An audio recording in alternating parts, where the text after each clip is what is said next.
श्री हरिवंश राधा। और ये हमारी छोटी सी लाडली जो इस निकुंज की स्वामिनी है, हमारी श्री राधा रानी। और ये हमारे बाके हैं और ये है हमारा लड्डू। और ये देखिए अपने कमरे में आराम से जो है इन्होंने जो है हीटर लगवा लिया है। और ये कारपेट जो है इन्होंने मंगवाया था बंजारा मार्केट से अपने इस कश के लिए। और ये हीटर चला हुआ है। और देखिए यहाँ पर जो है हमारे जो है लड्डू आराम से जो है इस कमरे में निवास बनी हुई है। उसमें गर्म पानी जो है, ये बोतल है हमारे लड्डू की, तो इसमें गर्म पानी जैसे कि आप गर्म रखोगे गर्म रहेगा, ठंडा रखोगे ठंडा रहेगा। और ये देखिए ये है आईना जो ये अपना श्रृंगार डेली इसमें देखते हैं। और ये हमारे लाड़ी लाल का झूला है। और ये कुछ हमनियाँ रखी है कि मतलब बीच में जो है इनकी सेवा में चलती रहती है ना, जैसे इनकी सेवा, तो उसमें ये अमनियाँ ये मतलब इनको उसमें लगाया जाता है। और ये हमारे गुरुदेव हैं। और इनका कमरा ना बिल्कुल गर्म हो रखा है, जिस तरह से जो है ठंड हो रही है तो पूरा जो है कमरा जो है गर्म अच्छे से हो रहा है। और देखिए और बात तो क्या ही करें संसार की, क्योंकि संसार में मनुष्य संसारिकता की ही बात करता है। परंतु जो संसारिकता है मतलब आज के युग में जो है मनुष्य प्राथमिकता जो दे रहा है ना, वो संसार को दे रहा है।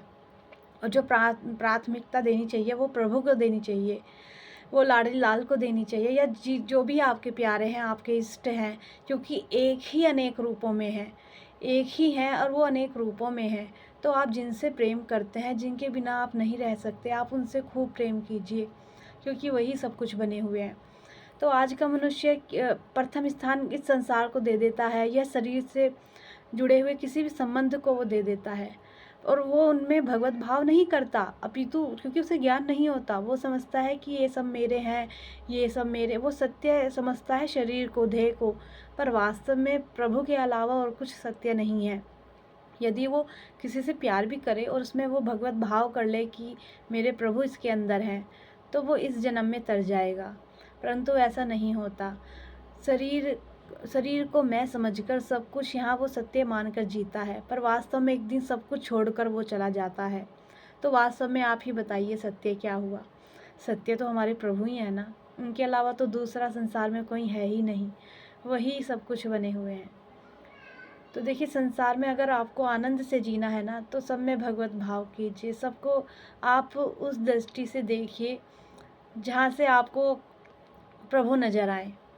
क्योंकि जब आप अहंकार या आप भौतिक दृष्टि से संसार को देखेंगे ना, तब तक आपको प्रभु नज़र नहीं आएंगे। जब आप देखें, देखिए हो सकता है सामने वाला दुश्मन रूप में भी हो, शत्रु रूप में भी हो, पर उससे भी व्यवहार आपको भगवत भाव रख कर करना है कि मेरे प्रभु शत्रु रूप में है तो क्या हुआ, लड़ना तो है क्योंकि प्रभु की ही इच्छा है, प्रभु इस रूप में आए हैं।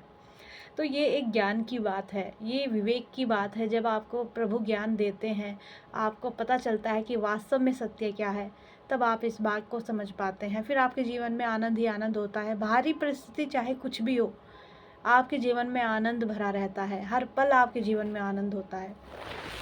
तो बस यही बात है, यदि जिसको मनुष्य ने जान ली तो उसका जीवन मतलब जीते जी ही स्वर्ग बन जाएगा। उसका ये जीवन, उसका ये जन्म आखिरी जन्म होगा, फिर उसे कभी जन्म मरण के चक्कर में नहीं पड़ना होगा।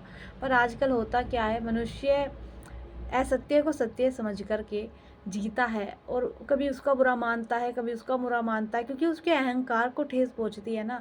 उसे सब चाहिए संसार में, मान सम्मान, ऊंचा पद, ये मेरा है वो मेरा है। यही करते करते एक दिन वो इस शरीर को छोड़ देता है और फिर से आता है उन्हीं कर्म बंधनों में जहाँ से वो छोड़ कर गया था।